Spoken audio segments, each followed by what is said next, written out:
Well, hello, this is Denise Miller, your Leadership Lady Live. And as I promised yesterday, we're back with the second part of of our review of Dr. King's quote about unarmed truth. But before I go further, if you like the content, I am asking that you please like and subscribe, whether it's the thumbs up or the hearts button. I ask that you like the video if you like this content. And I ask also that you please subscribe and share. When you share, you will be helping someone else learn a little bit more about leadership and communication, and you'll be helping me with my algorithm. So I ask you to please do that.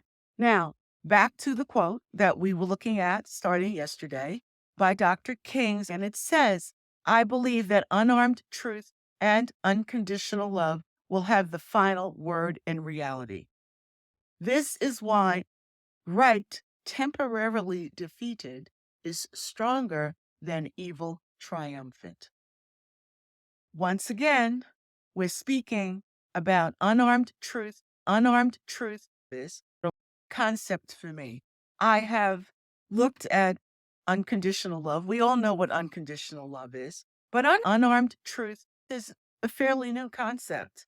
And I would like to speak about the 7 areas where I think unarmed truth applies to us as leaders. The first thing is that we have to be transparent as leaders. We have to have a leadership style that is consistent, a leadership style where we share with people what needs to be shared, where we don't hold things back, where we don't hide things for our own good, where we even share things that may hurt us or that may not further our careers, but it's for the best of the people. And that's very, very important. No hidden agendas, no trying to push people into things that they may not really want to do or be qualified to do, or into places that may not be good for them. Now, the next thing is being honest in our feedback. It's important that we offer constructive criticism as leaders.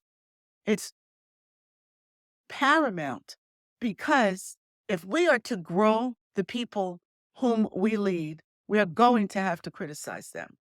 We communicate that criticism with gentleness and understanding, but we communicate it definitely so that the person to whom we're communicating fully understands what it is that we mean. We don't leave ambiguities. We are very, very precise, concise, as well as being understanding and not pointing fingers, blaming, or being aggressive with it.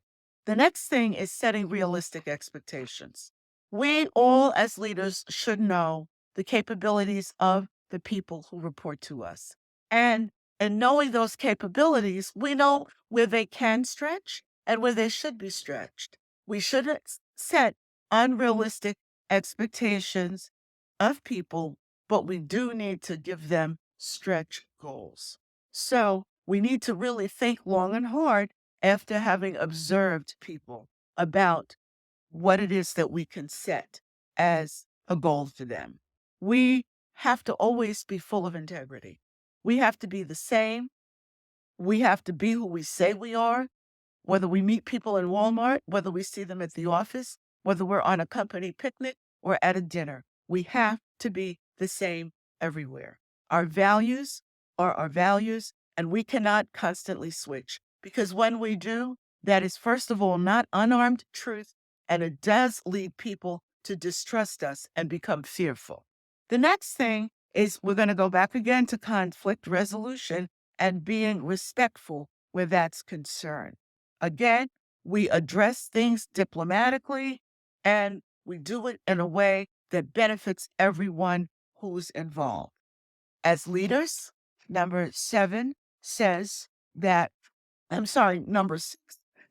we must have open communications channels. Now, it may or may not mean that you have an open door policy where the people can walk into your office or connect with you whenever they feel like it, but they have to know that you are willing to communicate with them, that you're willing to listen with understanding, that you're not going to defend yourself if it's an issue that they're finding with you. And they need to know that whatever they say, even if it's negative, will not be held against them. That's open communication. And then finally, number 7 is we have to cultivate a positive culture. We have to cultivate a culture that's based on honesty, that's based on respect, that's based on truth, and that it's based on congeniality.